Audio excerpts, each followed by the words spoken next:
Hello, my friends. Today we're going to be looking at this guy. Ooh, this is one of my favorite miniatures of all time. This is from 4th edition Warhammer Fantasy, and this is one of the derpiest things I've ever seen, and I love it. So this is a skeleton, screaming skull catapult. Yep, the same one that you get to see in like Tomb King's armies these days. Now that the old world is back, but this is the original version. This was done by Ellie Morrison back in the early 90s.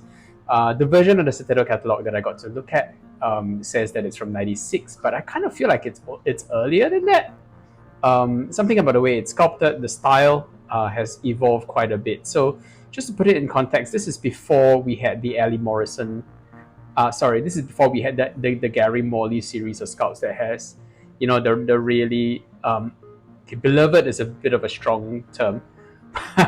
It's essentially the edition where we got like Nagash, the original Derpy Purple Clown Lord Master Skelly Pope. It's where the edition where we got like the really fat, clunky kind of Warhammer ghouls, and we had many other sort of legends and gems from the time. This is where we had the first Krell, for example, and I get the impression that this model kind of like predates all of that because of the way it's sculpted. I think that the earliest skeletons that I am aware of, before the earliest slaughter skeletons, that means those that came with slaughter bases, right? Kind of have this very soft, meshy kind of face, and I think that it's just the cutest thing because there's something very Army of Darkness about them, right? Where the skeletons are kind of sentient and they kind of know that they're locked in this eternal hell, but they don't know how to get out of it, and all they can do is sort of put on their best gird and just enjoy it as best they can. And there is a level of joyousness to these skeletons that kind of undercuts the sheer horror of it all. And in the case of war machines like this one, this Screaming Skull Catapult, um, yeah, you can tell that this is the subject of many an in joke because it's so derpy and silly. It's great. Um, Another thing that really stuck out to me when I was a lot younger, experiencing this in the 90s was, um, so these things are nominally called Screaming Skull Catapults, right? And that's their proper name. But there was one White Dwarf battle report in particular, sometime in the mid sort of like 90s, that referred to them as a skull chucker.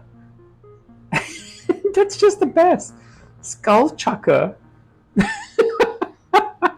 It chucks skulls.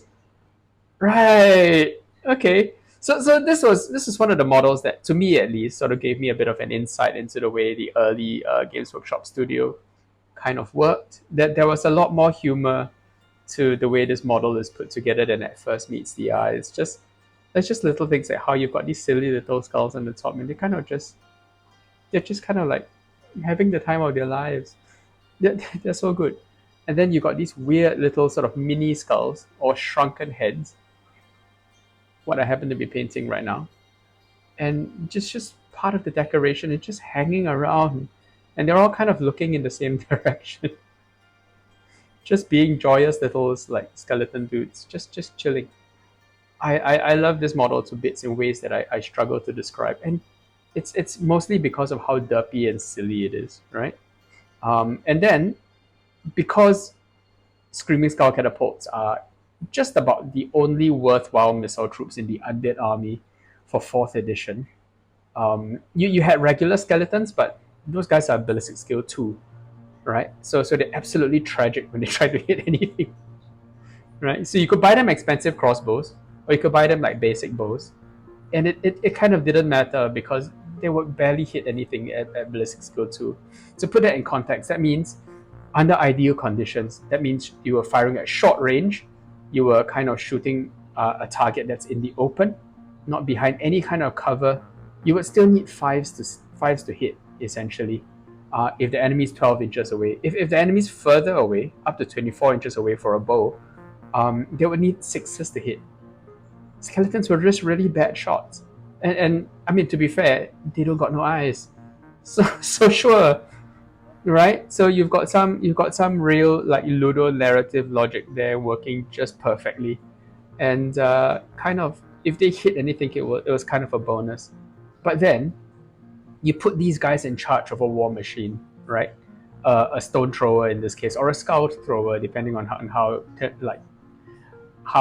kind you are being to the Skelly boys, right? And suddenly these guys, because they do not need to use their ballistic skill, all the accuracy is kind of contained within the operation of the machine itself. So the machine essentially was as effective as nearly any other stone thrower in the game, right? It was still a whopping strength 7, which is brutal when you think about it. The maximum strength is 10. So strength 7. It did multiple wounds. It did like D3 wounds per hit. So you could plug like a giant and it would definitely feel it, right? Because it would take up to 3 wounds off a giant. So that's pretty brutal. And in addition, you didn't need ballistic skill to affect your chances of hitting. So that's amazing. So yeah, if you think about it, skeletons are kind of the ideal artillery crew because their major shortcoming, which is their lack of freaking eyes, doesn't factor in at all. And these guys would just sit away on the back row of the battlefield, just as far away as physically possible from enemy as you could. And they'd just be launching like shells all day, skull shells. It's amazing. And to put it, to sort of like stack up the benefits, at a time when Warhammer was starting to see a lot more of things like flying units, for example. So at this point, you had like harpies. Wait, no, actually, harpies were later. Sorry. When you had a time like you had like things like warhawks coming into the game, when you had things like flying characters on monstrous mounts running around making everybody's life miserable. These guys were essentially completely immune to fear, terror, or panic, or any of the tests that these large monsters landing near them would cause. And they would fight to the last, which is amazing because, well, most of the time artillery crew tended to fail their fear or terror checks and just run off.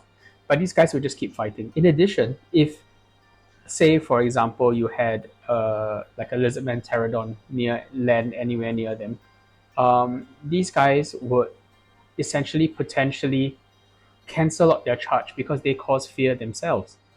So unless they could pass a leadership check, these flying units, which didn't always, tend to be like really well led, they really struggled to actually get into combat with the Screaming Skull Catapult. And this ridiculous thing would essentially get off like scot-free. And then, yes, there's more. Even if they did lose combat, they would lose extra wounds, sure, but they wouldn't necessarily like break and flee. And because they're immune to psychology, they ignore panic. So nothing's going to scare them off the board. If a nearby unit of like undead absolutely explodes, which was always the case because undead they weren't the best fighters, so there was a good chance that they would be taken out by just enemy action nearby. The catapults wouldn't care. The crewmen would just keep on firing, in the mechanical, methodical kind of way, and they would just go on as if nothing happened. Skeletons are the best artillery crewmen. I love these guys. And you would think with all these like additional benefits, just the fact that the crew are that much more impervious to enemy action, the fact that they never ran away and so-called, had a tendency to stall enemy charges by causing fear. You would imagine that they would be more expensive. No, they were the opposite. So they were really cheap. To put it in context, these guys cost 74 points per model. A single Wraith, which was a terror-causing unit. So Wraiths were really good, right? They were not like a slouch by any stretch of the imagination. But they were 75 points each, whereas the Skullcharger was 74. So there was very little, if any, reason not to take as many Skullchargers as you could. And in 4th edition, a quarter of your points could be spent on things like war machines. A quarter. That means in 1,000 points, you could have 3 of these things, which is insane. So yeah, buy 3 of these things, line them up on your battle line. If they hit anything, great. If they didn't, they would still stay alive. They would never run away. And they were just, the models were just so cute, right? So there's very little reason not to ever take these. Anyway, anyway, before I get too completely lost in the woods, skeleton horde, right? Just out the wazoo. That's what I'm applying to these models. There's no real reason to paint these guys in a really complicated scheme because they look really good in a fairly straightforward color scheme, right? And really, what we're trying to do is with something that has this many sub-components. There are 3 crewmen, there's a pile of skulls, there's the actual machine itself that's a bit dubious looking to begin with. So you kind of need to make sure that it's very obvious that bones were used in its construction, because that's the whole concept of this model itself, right? So there's no point trying to paint it like elaborate or like really interesting colors. We're just going to keep it to simple bone and make sure that everything simple bone. Let's just try to make sure that everything's nice and readable from a distance, and make sure that anyone looking at it immediately gets the idea that it's essentially an undead war machine, which is it's kind of like a second or third tier kind of concept in itself, right? Because you go, okay, cool, it's a war machine. You got a bunch of guys standing around something that looks like it does something great, some kind of a weird engineering marvel from the fantasy / medieval world. And then you've got the second problem that you need to deal with, which is that it's crewed by skeletons, man. Those aren't human crew. There are a bunch of guys standing around who kind of look like they kind of look a little bit bony, right? So you you got skeleton crewmen, and then the third thing is, hang on a second, the entire war machine's made out of skeletons, made out of bones, I'm afraid. So yeah, that's kind of an amazing kind of tier 3 concept that you need to get into the minds of people so that they understand what this machine is all about. For it to read properly as a concept, like your viewer needs to understand all of these things. So you're really not trying to belabor the process of understanding what people are looking at by adding too many complex materials or concepts or anything. Like, you wouldn't necessarily paint these guys like the Burning Dead from Diablo, for example, simply because it might be a little bit hard to understand that with the red bone, these guys would be skeletons. So what you do is you just give it a standard bony colored paint job, and then you just focus on the details and the comedy of the models themselves. And these models are so funny because look at this guy that I'm painting now, right? The okay, so whenever you've got a trio of crewmen, it's almost a rule that one of them is kind of the CEO of the organization, and that's definitely this guy, because he is having a ball just being the bossiest skeleton. Well, I can't call him alive, but you get the idea. He's just the bossiest skeleton on the block, and he's telling the others what to do, which is amazing because look at him. He's like, if this was SpaceX, this is Elon Musk, right? This is the Elon Musk skeleton standing around going, "Hey guys, we're gonna be doing all this stuff." It's amazing. And then out of the other 2 crewmen, one of them is just dutifully, I mean, he's cranking something, but this model doesn't really have the the loading ratchets for them to sort of bring the arm of the catapult down. That's fine. I mean, it gets. I mean, you kind of understand how it works. It's an onager basically. You've seen onagers before. Bearing in mind that most people playing Warhammer at this point are historical gamers, they will definitely understand how a Roman onager works. So that's fine. And then you've got the last guy who's essentially just standing around trying to load that skull of his friend, and that skull is as animated as his own skull. So in essence, he's sending his friend, who may or may not be named Yorick, on a bit of a ride into the sky towards the enemy ranks. And I don't know, guys, this model just fills me with joy on so many levels. When I was a kid, I owned this model as well. It was one of those, like, one day I found it sort of sitting in a comic store, and I bought it because these guys are really, really good, right, at 74 points. So I got one, and to be honest with you, I couldn't quite bring myself to paint it because to me it felt like an old model. Like, at the time that the Warhammer Undead Army book came out, with the infamous skeleton horde box and so on, this model felt dated to the extreme. It was the models were definitely sculpted in a time from before the Skeleton Horde box, and so it didn't feel like it was a current release. And little old me back then kind of had issues with this because it felt like the model was less good somehow. Heresy, I know, but at the time, it just felt like this model wasn't quite up to the standard of the other ones. So I always sort of like dragged my feet when it came to painting this guy. Until I realized that, well, many years later at least, that there are little subtle elements of humor and just all of the things that I kind of wax like lyrical these days about derp and nostalgia that kind of make these models a bit of a masterpiece for me. So I was so happy when I could get my hands onto these guys. And yes, I have more than one because you have to have more than one with them, right? You want, if anything, three or five or more of these glorious catapults. And they're just so silly looking and amazing. And they look like they're having a great time, most of all. That you just kind of want to paint more of them. Like a whole battery of these dudes would be good both in the game and probably good for your soul to paint up because they're so much fun. So, lots of Skeleton Horde, lots of reminiscence about childhood memories regarding these models. And we've come along quite a bit actually. The nice thing about this model as well is that it's almost entirely bone. So with just that coat, we've come a long way towards finishing this off.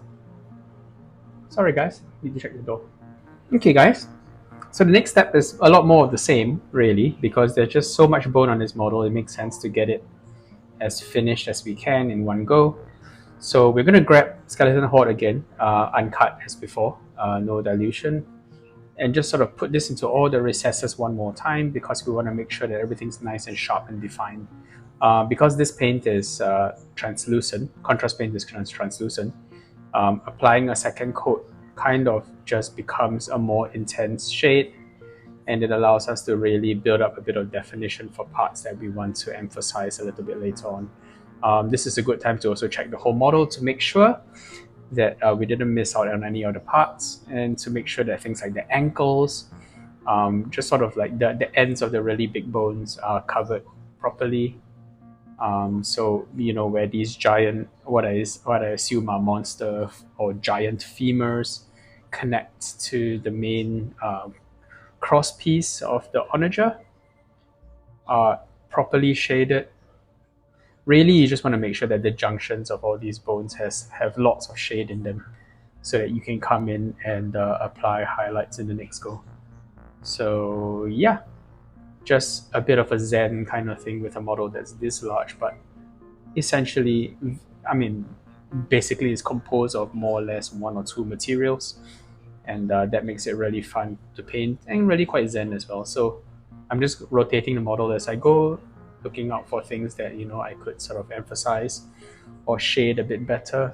So for example, Elon Musk over here, his eye needs a little bit more shading, as does his nose and his mouth, as well as the underside of his hand. I kind of realized that I missed a little bit around his finger, and that could do a lot better. Oh, plus he's got this little...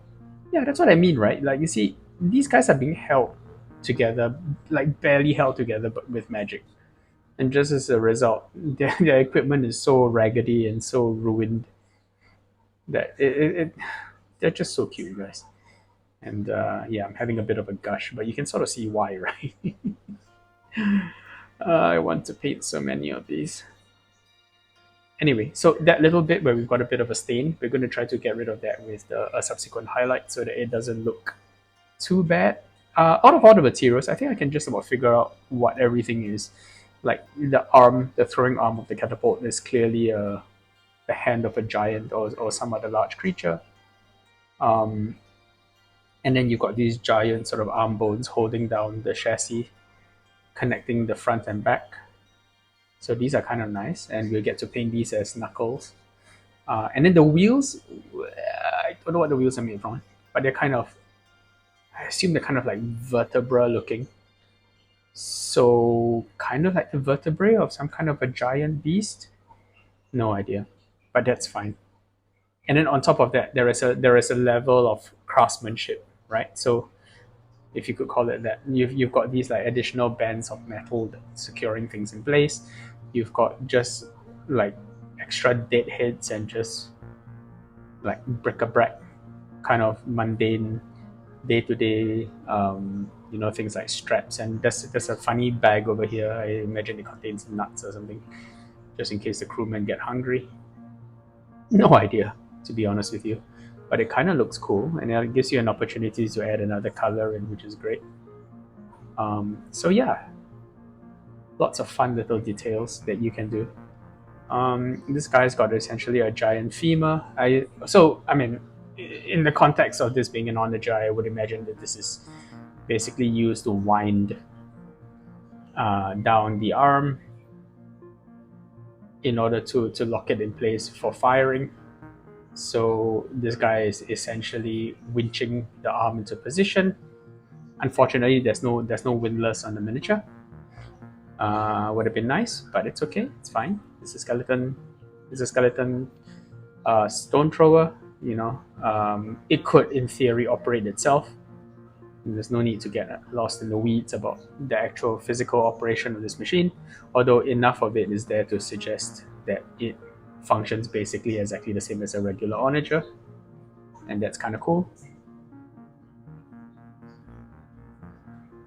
Right, so a little bit more skeleton horde around the base of the wheels, and I'm deliberately sort of putting more shading around the underside of the wheels so that it's got a kind of like a bottom, like a mucky bottom look to the wheels, kind of making it look like a dirty donut. Which sounds terrible, but you get the idea. And making sure that Elon over here looks good before we jump in and we start adding silver, of which there is quite a bit of silver in this model, at least on the crewman, and a bit of raggedy cloth as well. So our usual silver is what we're using. Yeah. So just being very patient and applying this bit by bit. Because of how this is sculpted with like large sections of exposed surfaces like inside there, we're going to leave those areas uncovered by silver paint. Maybe if required, if we can still see into those areas, we'll come back in and we'll either wash it or we'll spot paint some black into those recesses. This giant shoulder pad I've decided to do in red because that marks him out as an important guy, right? If he's got a giant red shoulder pad. Plus, it kind of suits the color schemes of the day.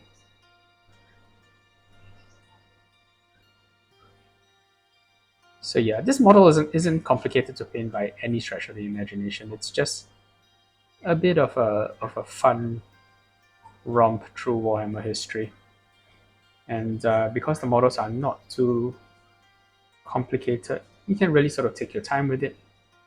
Just kind of enjoy the process. I have mentioned in the past before that war machines are my absolute favorite thing to paint in Warhammer, simply because, and I used to loathe them right when I was younger. I used to because they have so much surface area to cover. They're kind of like they're worse than 40k vehicles, insofar as a 40k vehicle is essentially a box most of the time. And then there was very little sort of exposed detail to actually paint. Like a rhino is essentially just 4, 5 boxy surfaces with a little bit of additional detailing for the guns, and the crew was probably took you as long as the entire model to do. The gunner who was sort of like poking his head out of the top of the vehicle probably took as long to paint as the entire tank itself. Yeah, but when it comes to like Warhammer war machines, like every crew, man or woman as the case may be, has essentially the same level of detail as a regular miniature, and then the machine itself tended to be fairly complex as well. It tended to be a thing that was, it had like uprights, it had like wooden bits, it had like metal sprongles, and in the case of the Dwarf war machines, they had a lot of extra runic stuff as well. just to make the War Machine look a little bit more special. So I used to not enjoy painting War Machines when I was younger, but when I got older, I kind of began to see the diorama potential, in my opinion, of War Machines, because they look so complicated. They've got so many moving parts, but ultimately their body language all look like they were part of the same scene. So that's really nice, in my opinion. So like the loader has a job, the winchman, the man with operating the winch, has a job, and then Elon Musk just telling everybody what to do. In the corner, we shall call him the Skullchucker CEO, kind of made the entire War Machine one complete whole, and therefore different parts of the model telling the same story, which I really enjoyed. And because I got to put them on a nice big base, make them look really nice and complete, it was kind of cool. Really enjoyed that. So yeah, so this was sculpted by Ellie Morrison in 1996, or might be earlier than 1996. To be perfectly honest, the reason why I say 1996 is because the Citadel catalog page that I saw was in 96. To put it in context, the fourth edition Warhammer Armies Undead book was from 94. So I kind of have the suspicion that this model predates the army book, but citation needed. And I'm sure those of you who remember this book coming out at the time can set me straight on that score. Ellie Morrison was one half of Marauder Miniatures back in the day, back when Brian Ansell, Tim Adcock is the Forge World guy. Brian Ansell essentially split them off from the Citadel sculptors and had them set up as their own separate company, which was basically sister company to Citadel Miniatures, and they were their own little operation. So Ellie Morrison and Trish Morrison, husband and wife at the time, were in charge of basically producing miniatures that were kind of adjacent to the Warhammer main range, which was there to supplement a lot of the gaps in the range, to fill it up. And you have got things like the Marauder Giant, everybody's favorite giant with squirrel-infested weapon, as was the case in his description in White Dwarf, was done by Marauder Miniatures, together with a good deal of really cute dwarves. So Ellie Morrison had a really cute style of sculpting, right? His models never looked too serious. They always had a bit of humor about them, and I really enjoyed that. To be fair, I didn't really enjoy them as much when I was younger, but as I've gotten older, I've really begun to see the humorous side of collecting Warhammer miniatures, and that's kind of awesome to me. So yeah, that's it for the metal. I think I am pretty happy with that. So far, this model has been an absolute blast to paint. Nothing too complex, and everything where you expect it to be. And then perhaps we do the cloth next. Or shall we go into first stage highlights? Maybe we go into first stage highlights for the bones while we wait for everything to dry. So this is light sand, the counterpart to dark sand. I want to see how this kind of looks. It's okay. It's a bit clean, but that's not a bad thing. Maybe if we mix a bit of Skeleton Horde in, we adjust it back down a bit. It's still very clean, isn't it? Like, I know I want to get my bone somewhere into this color eventually, but I don't want to have to feather it in like that. Probably what I'll do is I'll mix a little bit of Skeleton Horde in to sort of tone down the brightness a little bit, and then we'll see how we go with that as a highlight. So the first stage highlight, because it's so extensive on this model, it's important to really get it right. We don't want to overdo the highlights at this stage because we want to give ourselves room to express a little bit more of that color transition from dark to light. Yeah, I think that looks alright. So this is essentially light sand with Skeleton Horde mixed in to create this sort of creamy color. I think that looks pretty good. So there's a lot of surface area on this model that needs this intermediate highlight. So let's just be patient and go over all of it bit by bit while I talk a little bit more about Screaming Skull Catapults. So Screaming Skull Catapults, in addition to causing fear, they also caused anything that their ammunition hit to have to take an immediate panic check. And that is so good. So good.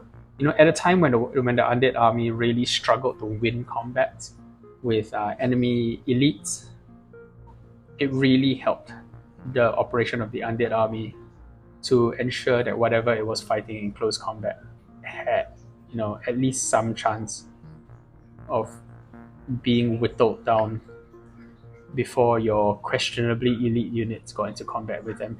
So this was a huge part of the way the undead army operated, and any undead army worth its salt would have multiple Screaming Skull Catapults. You would want as many as you could cram into your points limit, and then after that you sort of built a credible battle line of soldiers to take the fight to the enemy once they had been like whittled down a little bit by the Screaming Skull Catapults.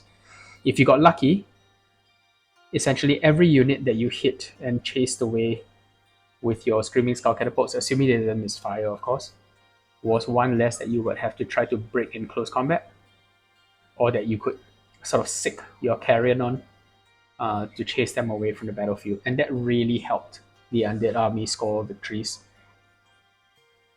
In essence, they were free wins for not a lot of outlay of points. As I mentioned before, they're like 74 points apiece. So they were very affordable for what they could do. And even though they had a sort of busted toughness, lower toughness of 5, owing to the fact that they're made out of bones, and nothing more resilient than that, at least the shots that landed on target would still strike at strength 7, and D3 wounds meant that you could hurt even targets that had, you know, many wounds to lose. So like a unit of trolls, you could still do telling damage with a direct hit or two from a stone thrower, from a Skullcharger. So Skullcharger, as I mentioned, appears to have been an error. It appears to have been the insider name that the Citadel designers were using at the time to refer to this glorious war machine. And to be honest, you know, there's a lot of Rick Priestley in that kind of name, because it was essentially, well, it was chucking skulls at the enemy, wasn't it? And it was just the kind of joke that he would make, and you know, that realization, that sort of weird little glimpse into the behind the scenes moment, into the behind the scenes of the Citadel studio, filled me with so much joy when I was a kid, when I realized that they essentially called this war machine by its designer name in White Dwarf instead of its published name of Screaming Skull Catapult. And that's hilarious. So I'm immediately feeling better as I add highlights to the war machine, because it starts to have a little bit more definition and clarity in its appearance. And something about the way this model was painted back in the day made parts of it look buttery smooth, and that was just amazing. Like, it looked like it was sculpted from butter because of the smooth blends that were painted on. We endeavor to do a little bit of that, especially on the wheels. I remember the wheels looking particularly tasty and delectable.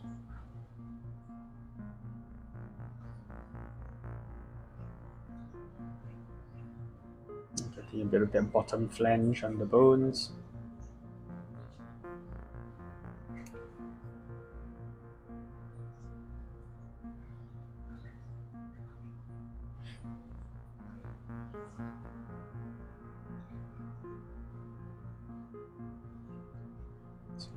That bone on the top of the skull.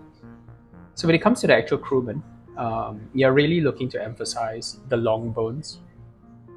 Things like rib cages and all that, I think those would take a disproportionate amount of time to paint. So it's good to know that most of these miniatures, these crewmen, don't actually have a lot of rib cage showing, which is great. I think Ellie Morrison very much knew that people didn't really enjoy painting that part of it as much. So I think he made a really good effort to try to disguise those parts of the skeletons with clothing or armor on these miniatures.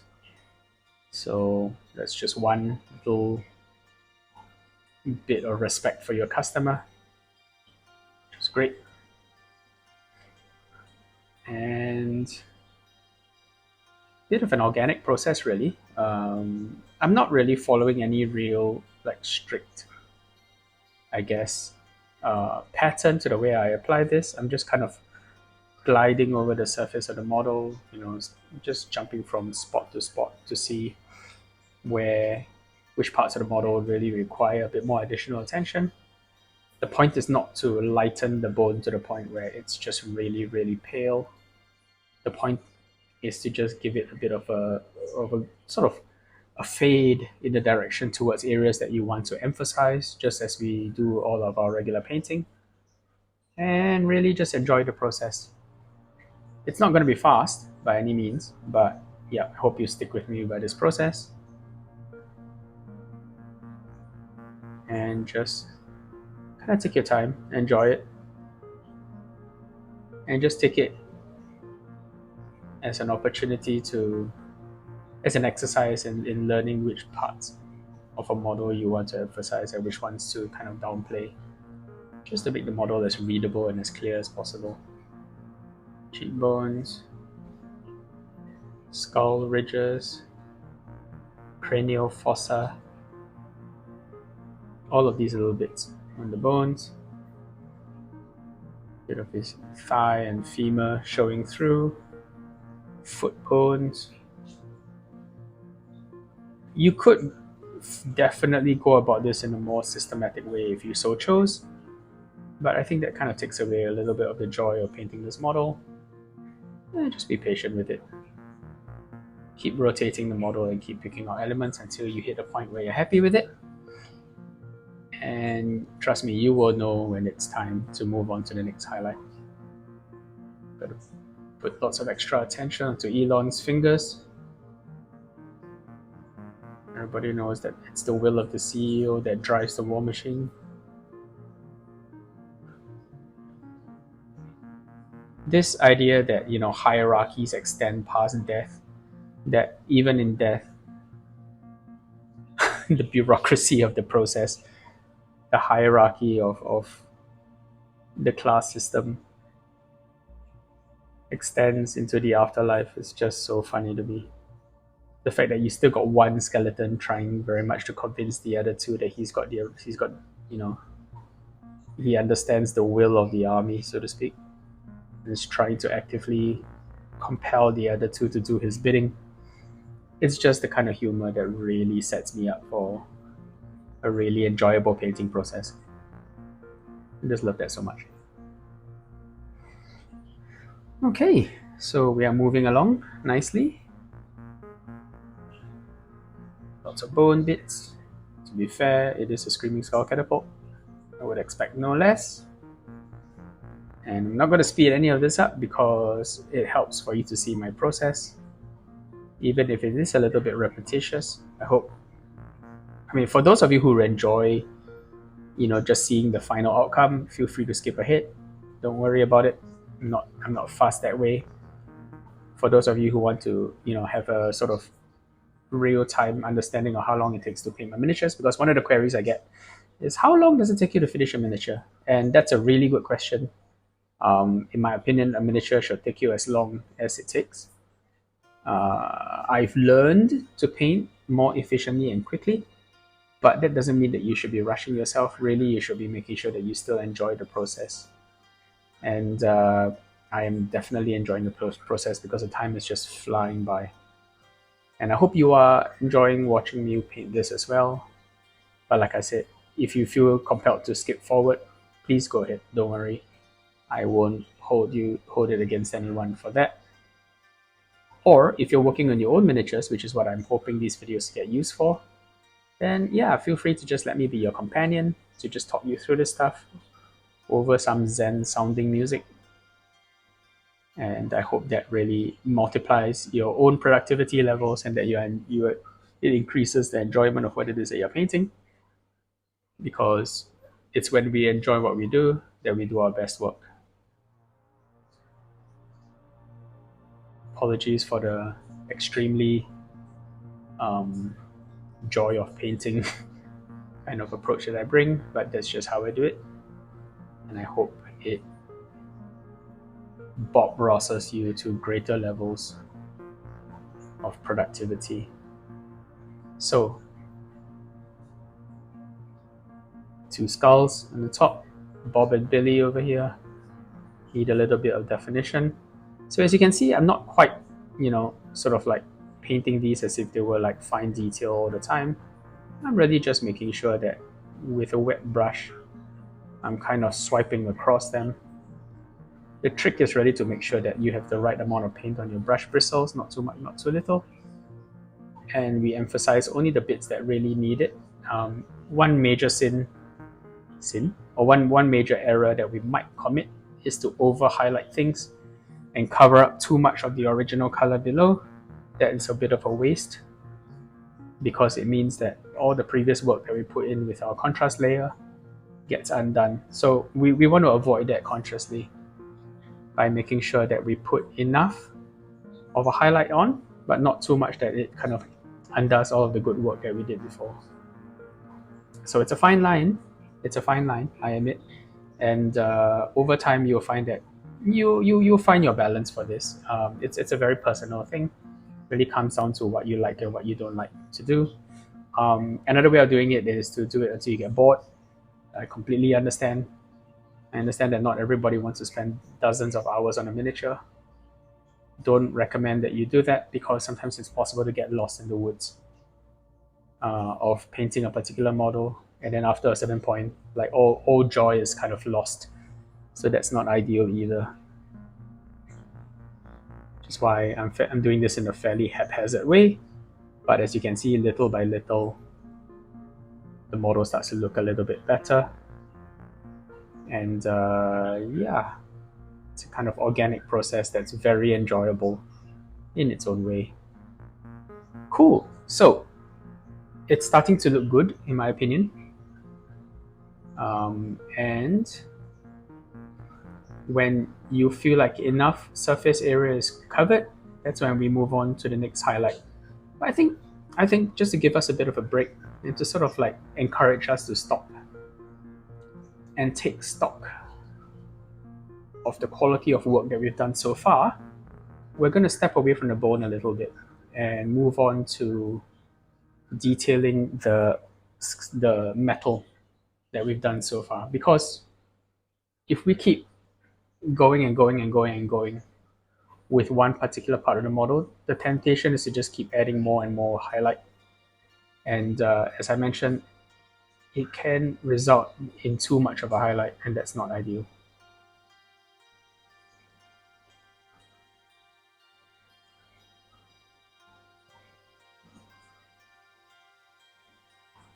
Okay, I'm very nearly reaching the point where I put down the highlight. I just keep seeing more and more things to do, I promise, but I will stop.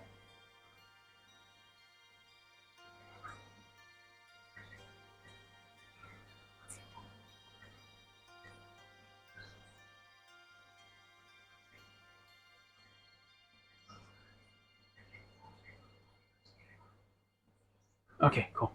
So let's take a break from that. So I just realized I missed the spot. Okay. Okay, let's take a break from that and go on to the bone. No, not the bone, the metal, sorry. So we're going to use naan oil. What? Just drop a sizable amount of naan oil. And our model should be nice and dry now for us to go on to this coat. So wash out your brush. And then we're going to come in. And as you apply this, what you'll find is, because the naan oil is essentially filling in some of the areas where there was a lack of definition. So the perfect example will be on his greave over here. So he's got a little bit of silver that is in a place that it shouldn't be. And once we fill it in, I think it's a lot easier to appreciate how the metal should look. As always, when we apply a wash like this, what we're trying to do is to cover all of the metal, of course, but also to kind of make sure that we leave a black outline around the surface. So very carefully, let it run into the gap between materials. So for example, here as well, you can sort of see that in his cuff, there is a little bit of a meniscus where the silver has run up against the leg, and you want to apply noun oil in such a way that it fills up the gap between those two areas, just to make sure that it looks nice and neat. So this is in lieu of us black lining the surface with black paint, which is something that people used to do back in the day. Every now and then we will still do it, but I don't think we'll do it all that often, just as and when the need arises, as opposed to turning it into just like a step in and of itself. We'll sort of identify occasionally when we need to do something in there, and we'll just jump back in and we'll paint it. I will mention when this is the case, not to worry. So far, it hasn't come up that often, so I think it's fine. So as we apply the silver, the noun oil over the silver, you can sort of see that it becomes a lot more defined. And then we fill in those areas that we talked about earlier, wherein you've got a bit of a gap through the rents in the fabric of his chainmail. Yes, that is called chainmail fabric. It is designed to mimic and move like a fabric. So it can tear and have gaps in it, just like a fabric. And making sure that we fill in all these areas around the edges, like so, to make sure that there is enough of a shadow in the inner parts of the fabric that it looks right. Yep, so that looks okay. That looks pretty good, in fact. We move on to crewman number 2. He's got a bit of the remains of a toga or a jerkin that he was wearing over his outfit. Did I mention how amazing it is that these guys actually wearing like chainmail to start with? Like, before we had the skeleton horde box, the one that basically had like, was it 40 plastic skeletons, 2 chariots, and 8 horse? Most skeletons actually wore armor, or are sculpted with armor, because I think there was very much the idea that not everybody would want to sort of paint every single bone on a skeleton. That painting skeletons could get kind of dry. Dry. Sort of get dull and repetitive and boring. So they did their best, or people like Ellie Morrison did their best to ensure that there was plenty of other materials to paint. And one of them obviously is chainmail, because it's just visually very different, and made the process of painting the bone, all that bone, so much bone, that much more appealing and entertaining. And I appreciate that about the work done by Ellie Morrison. That sort of attention to the painting experience. So, like we mentioned before, this is the reason why a lot of these miniatures don't actually have a lot of rib cages exposed, because frankly, painting rib cages like neatly and accurately can be a bit of a kick in the teeth. And that's usually where, if there was a part of the miniature that didn't look quite as good as the rest of it, that would be the cause. Because frankly, painting a series of pencil thin lines or pencil lead thin lines across the chest of a miniature right in the front wasn't the most easy to get accurately correct and neat. So you'll find that most of these models actually had chainmail across their chests, so that you couldn't see the weaknesses of the painting job. And I like that. That's the kind of thing that I used to think about back in the day, right? And that's why these miniatures are just such a blast to paint. They are not tedious, repetitious, they're not tiring to do. They just take a little bit of care and effort. And as you can see, we are moving along at a fair clip for what is essentially an entire war machine that we're going to be painting in one sitting, if at all possible. At this point, I think we're doing pretty well. This video might run a little bit long, but I hope you don't begrudge me that, and if it's not your thing, like I mentioned, to sit through all these videos in their entirety, I completely understand. I hope you get what you get out of this video, what's important. and then move on. If it's not your thing, you can also fast forward to see the final result. That's entirely okay with me. But if you enjoy just sitting here, as I plow through the minute details of essentially a little skeleton commander pointing out the target to the rest of his crew as if they all had eyes to see, then I hope you will stay and chill out with me and work on your own projects as we talk about skeletons and the joy of derp. Just the derpiness of these models. So good. So silly. So clearly, these models are very Army of Darkness, right? Like just the self-awareness of the skeletons, or at least the way in which they kind of mimic being alive. This is just adorable, and a far cry distant from other skeletons later on, which I believe kind of have a Ray Harryhausen kind of vibe to them, insofar as they're clearly animated and kind of moving in like a mannequin-like manner, whereas the earlier skeletons definitely look like they're just having a good time. Like the command group that came with the early skeletons, because that sort of skeleton horde box didn't have command models, no musicians, standard bearers, or champions. The ones that came were still metal, and the metal models were gesturing like mad. They were just sort of leaning into their poses and just having a great time. So that contrast was huge for me, and I didn't appreciate it when I was younger. It just looked kind of wrong, and these models looked a bit dated. But as I got older, I had more and more appreciation for the way these models look, and I kind of leaned into the derp, and it was great. So I'm going to put on red onto his shoulder pad because this guy's clearly in charge. That's how you know Elon from the rest of his cohorts. The one skeleton with a vision. Before I continue, I think I might hit this with a hairdryer. So back in a second, guys. Okay, guys, we're back after hitting the model with the hairdryer once again. Not physically, but with a little bit of a directed jet, bearing in mind that this model is really small and fragile. We were extremely careful. So yeah, I am putting on a little bit of Gore Grunter fur now to start to define the thongs, holding some of the fetishes and components in place. Thongs. Always feels good to add new colors to a model that is already so monochromatic at this stage.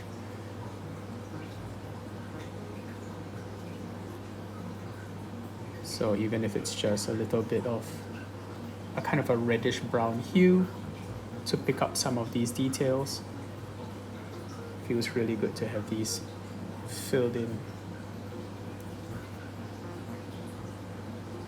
like so.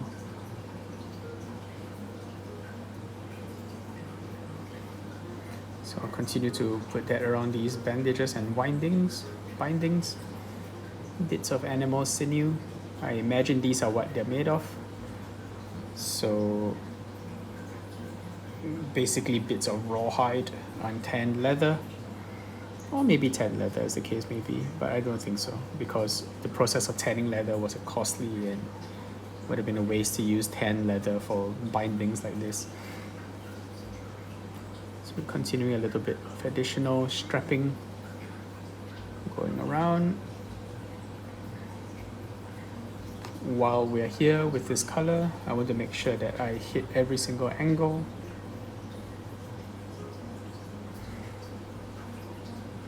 And double checking one more time. I think we have most, if not all of it. And the commander, he's got a belt. You can just apply this right over the silver. It makes no difference.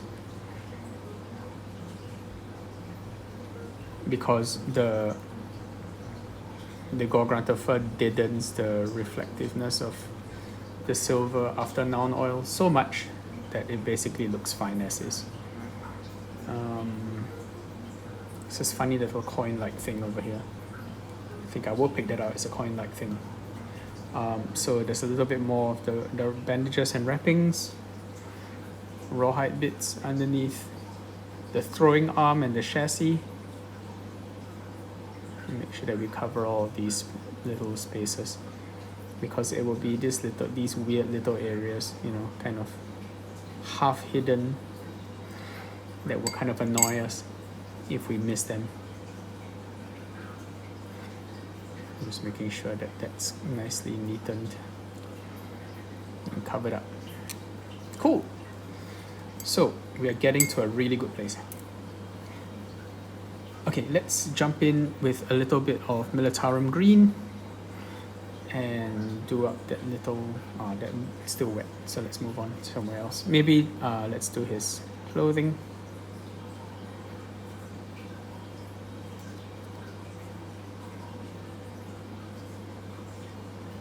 So I don't know what this color was originally when this skeleton first put it on, his clothing, or whatever it was. Now it's kind of a mossy green because it's become stained over the years, and now his outfit's kind of a raggedy, dirty green color. And we can apply some highlights over this to kind of pick out the raised folds, but for the most part, let's just keep it kind of nondescript and dirty, because this is in fact a skeleton. And trust me, this is not his first rodeo on the battlefield. He's been doing it for a while. Years of experience, as it were, in the same job, serving the same guy named Elon.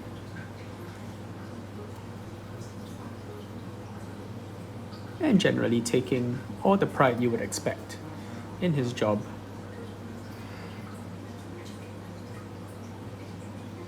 As maybe your average subway employee. Let's look for other bits of raggedy cloth. No, I think that's it. That's just that one guy. And I've noticed that I've missed a spot, which can be a problem on miniatures like this, you know, where I generally like assembling the whole miniature all at once, just so I get a real sense of how the final model would look, and I don't worry too much about, you know, areas of the model that I can't really see easily, because frankly, if you're having to twist and turn the model around to sort of get a good glimpse of these areas anyway, it's probably not worth bothering about. A lot of people ask me whether, you know, I paint in sub-assemblies or all in one go. I always do, as far as I can, all in one go. And the reason for it is, like I mentioned, you know, a lot of these areas are, they don't need to command like 80% of the time that you spend. Frankly, not really worth dedicating that much time to it, to areas that you can barely see. I mean, I don't think people, this is an army painting thing, right? Like, I don't think people really necessarily pick up your model to check every crevice to make sure that it's properly like highlighted, at least a base coat. And if it's in a recess, it's in a shaded area, it makes sense for it to be covered in shadow anyway. You just keep it dark and it will still look good. But as you can see, I'm still checking underneath to paint areas just to make sure that, you know, they are at least covered and dark, and in an area where, you know, they're not too important to get right. I try to make sure that at least there is a dark color visible, so it doesn't become distracting to the eye. Like if you're going to use a light color undercoat, you want to make sure that you don't have, like, say, like bits of white showing underneath the model where, you know, it really should be at least a little bit darker, because that part is shadowed. So in that sense, I'm careful. But when it comes to placement of highlights and so on, I take liberties with it. And I don't really care too much about the specifics of how these areas are highlighted.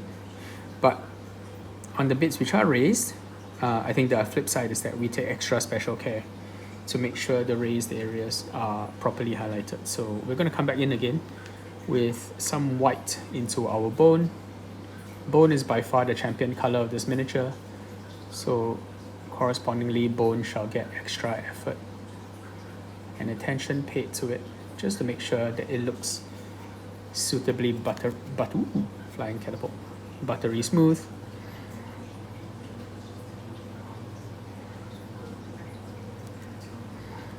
So a bit of extra time goes a long way. Macarons, that's what these wheels look like to me. They look like macarons. Creamy macarons. Tasty things.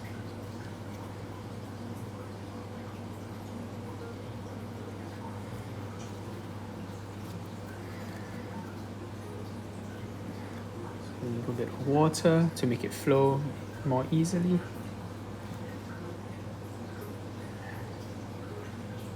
The occasional splotch of a highlight here and there on areas that we want to emphasize. Top of the cranium, some of the striations on the crosspiece of the catapult.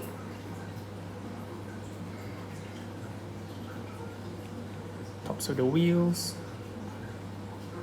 tops of the bones.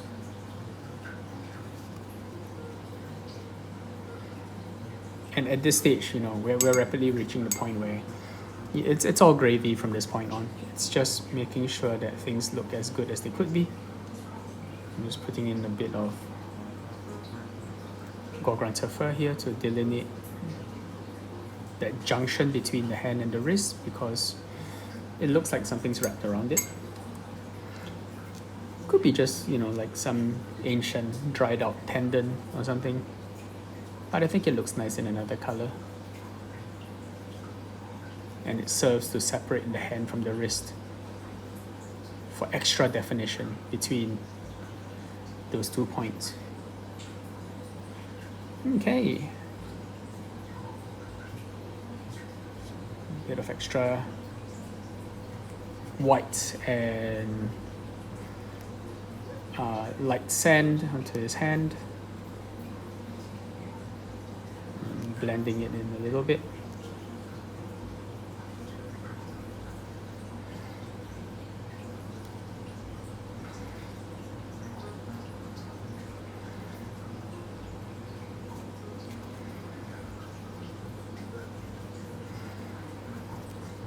Sorry guys if I'm just flitting all over this model and it's making it hard to follow.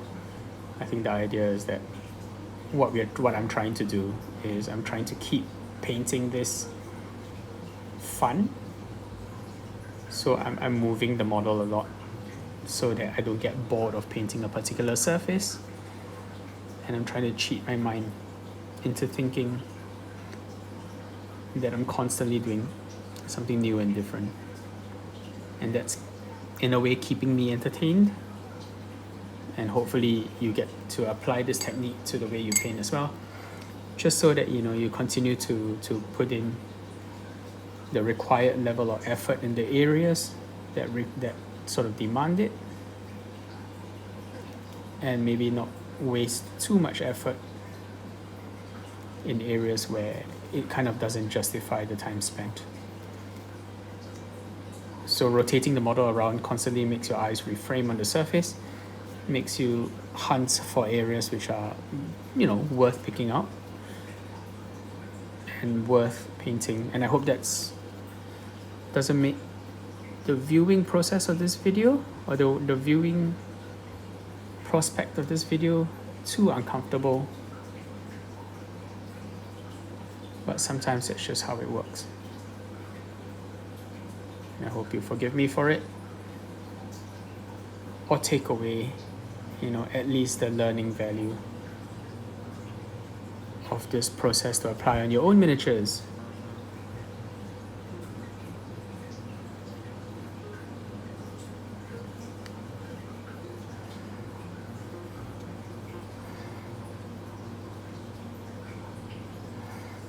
So Screaming Skull catapults went a long way after this, right? Like they vanished from the system because not long after the Undead Army book came out, we had the Vampire Counts Army book for 5th edition. And then after that, it was kind of vampires all the way. for a very long time until the first Camry book comes out for 6th edition. So we skip some time where there are no joyous screaming skull catapults. And the next time we see them, they are part of the Camry army. And this time, I guess the connection to long forgotten giant monsters is a lot stronger, because the next time we see the screaming skull catapult, it looks like fantasy to the max, right? Like, this still looks like a dark age or I guess a Roman looking onager, but the next time we see it, it's a full-on like fantasy beast skeleton catapult, and it's not a bad thing. I just think it's a bit much. It's definitely great for a Camry skeleton, but it's no longer a generic war machine, so to speak. And it's definitely a product of its theme, which is not necessarily a bad thing, just less versatile as a general miniature. But to be fair, it was beautifully detailed and it had a lot of stuff going on, so in my opinion it was a step up. But for me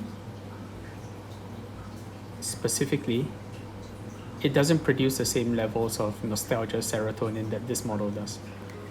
So here I am painting this ancient skeleton Skullchucker, and yes, I will still call it a Skullchucker because that is indeed what it is.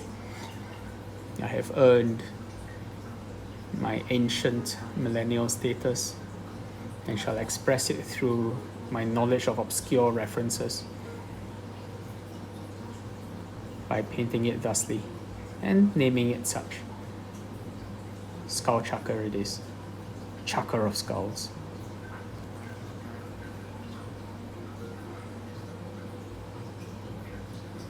Joyous.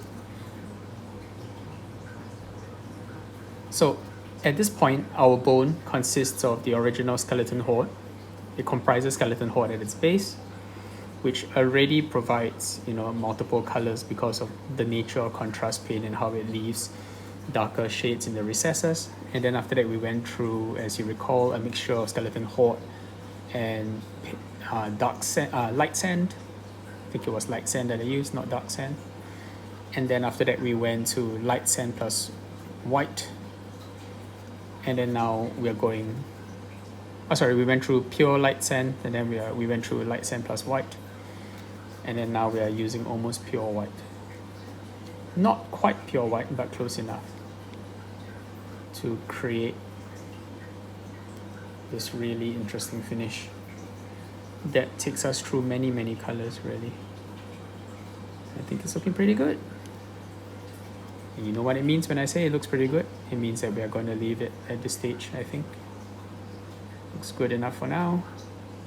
Just make sure that some of the key areas are well blended.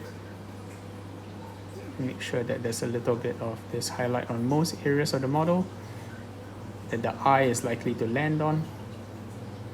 Worrying a little less about the areas which are less likely to be picked up on by the human eye. And I think we're good. Bit of the vertebrae, the back of the hand, upper arm where a bit of the red got into it. And we are almost there. So I keep promising.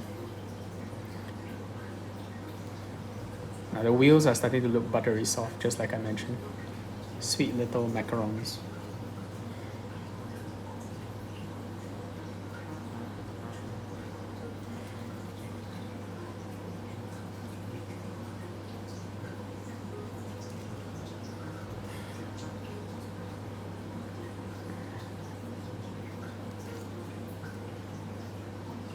Sorry, little fetish guy. Got your eye. Need a little bit more skeleton horde.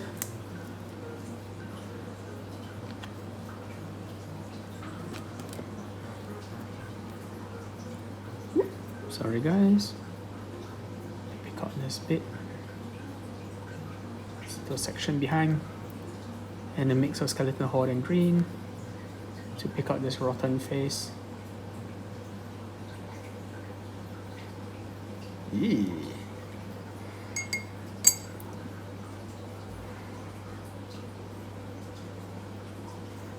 And okay, I think that's it. I'm pretty pleased with the way that looks. I'm positive I will come back and do more highlights as I always threaten to do. But I think for now, this Gryphcharger is ready to chuck. How many skulls will this Gryphcharger chuck? If a Gryphcharger could chuck skulls. I'm sorry. Very sorry indeed. Okay guys, thanks for joining me for this. I hope you enjoyed watching me paint this war machine all in one sitting. I kind of can't believe I did it all in one sitting. But I think he looks pretty good despite that fact. Thanks for joining me, and I'll see you in the next one. Cheers.